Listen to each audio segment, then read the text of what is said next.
Hi, this is Matthew Robert Payne, and this is uh, the 33rd chapter of a book called A Comprehensive Prophetic Manual. And this chapter is called A Prophetic Etiquette in Churches. I want to share with you that I learned prophetic etiquette in churches because when I came into my prophetic gift, I was fortunate to be part of a church who recognized the prophetic and allowed prophets to speak in their church. And they had rules for the prophetic. And one of the rules they set was for you to approach the pastor if you had a prophetic word for the church and share with him what the prophetic word was, and then he'd give you permission to release it during the worship. Uh, it can uh, be um, beneficial for you to work out what the rules are when it comes to the prophetic in a church if you're visiting a church. Um, some people would say that the best advice that you can have is to approach a pastor and ask the pastor, how do you handle things prophetically? Can I share a prophetic word with any of your congregants without you being a witness, or do you want me to call you over for you to witness what I say? um, and get his permission. But I've been to churches like a mega church in Sydney, and they always have thousands of people at the churches, and it's really even hard to meet a pastor in that church. And so I find that when I go to large churches like that, that while ever I'm not giving directional words, words with correction or direction in them, but I'm just giving encouraging prophecies made up of word of knowledge and prophecy, and not so much directional words. I find that it's quite all right and quite encouraging to give a prophetic word to a stranger in a church. But um, if you're visiting a church and you want to shout out a prophetic word, it would be best to contact the pastor or contact one of the uh, stewards and ask them what the protocol is in their church. Can you do that during the worship? Or would you be shut down, or would that go against their policy? Um, there's many people who who are professional prophets, and they shy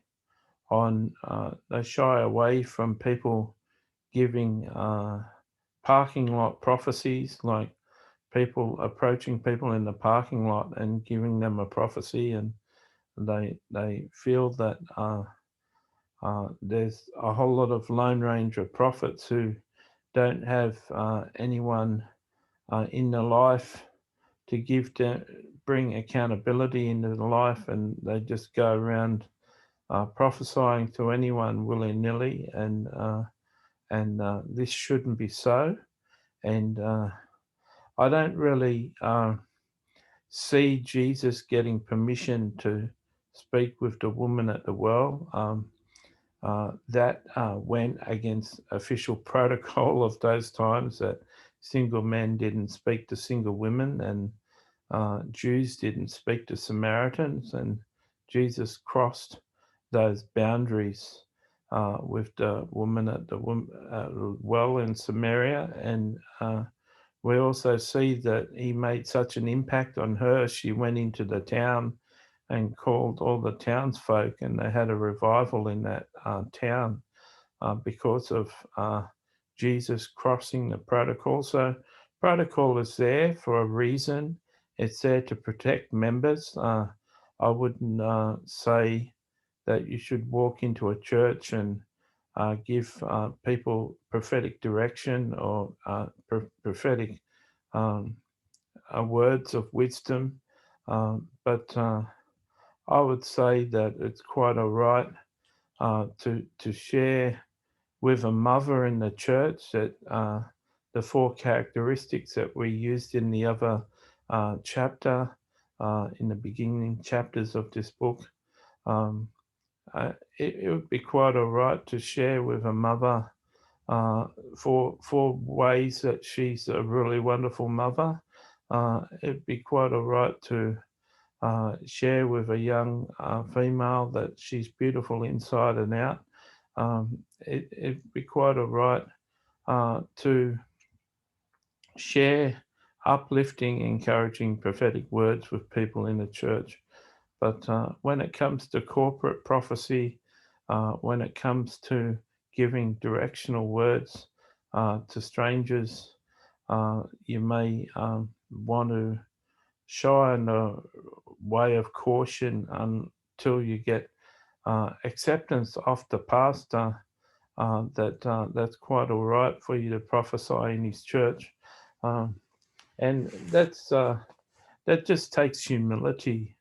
It you just need to be in a state where you're humble.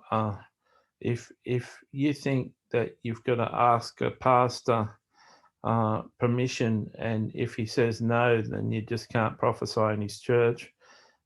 If you think he's going to reject you and say no, and so you don't want to ask him to take that risk, well, that's just manifesting pride in your own life.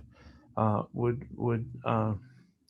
if they've got a strict order that only members can prophesy or people on the prayer team can prophesy, and you're breaking that order in the church, well, you're breaking God's order uh, that He's established in that church. And so, even though you have a gift, even though you can discern information and you can get a message of God for a person, um, it's highly doubtful that God would allow you to break those rules, knowingly break those rules when it comes to prophesying. So um, I know that outside of a church, I've got free reign to approach total strangers, and from time to time, I find myself hearing myself using terminology which is Christian terminology, and I realize I'm prophesying over a Christian, and I'm really encouraged because I really love to prophesy over Christians. Uh, I love going to a conference we have in Australia called Hillsong Conference, which happens once a year, and there's thousands of Christians at the conference, and I just spend the lunch hours walking up to people, prophesying to them, and I find that really enjoyable. But I'm sure that even most pastors would agree, and um, you can share with a pastor. If you get a prophetic word for a person, you can walk up to a pastor and say, I've got a prophetic word for that female over there or this male over here. Can I share it with you? And do you want to witness me giving the prophetic word to the person, or do you want me to tell you and you pass it on to them? And a pastor will really admire you and really respect you for doing that. So um, be confident in yourself, be confident in God, that God is going to open up the doorway for you to prophesy over different people in different church situations. God bless.